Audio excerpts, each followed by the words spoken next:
2025-yilning o'zbek futbolidagi navbatdagi esda qolarli voqealigi bo'lib o'tdi do'stlar. Neftchi 21 yillik tanaffusdan keyin O'zbekiston chempioniga aylandi. O'yin chempionlik ruhida o'tdi. Mavsum umuman fantastik. 4-1 hisobida Qizilqumni Neftchi yengdi va bir tur qolganda chempionat tugashiga chempionlikni o'z stadionida o'z muxlislari qarshisida nishonladi.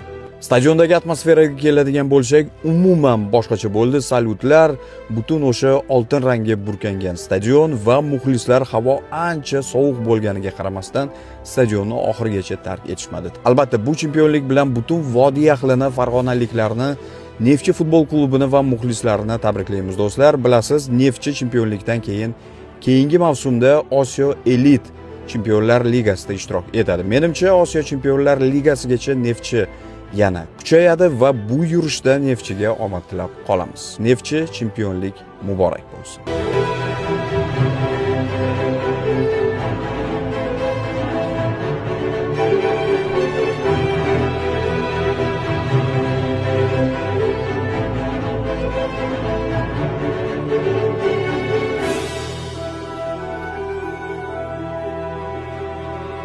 Superliga uncha jasoratli ishlarni qila olmasdi va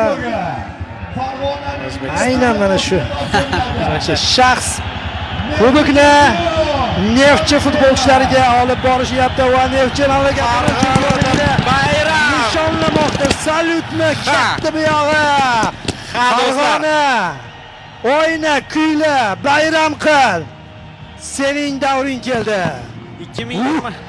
2025-yilgi mavsum chempioni Neftchi, O'zbekiston Superligasi chempioni, uzoq yil kutilgan 24 yillik orzuning ushalishi mana. Bu orzuning ushalishi rostdan ham shunaqa ushlangan lahzasiki do'stlar. Salyutlar bilan poyoniga yetishi kerak edi. Oltinga ko'milgan yigitlar.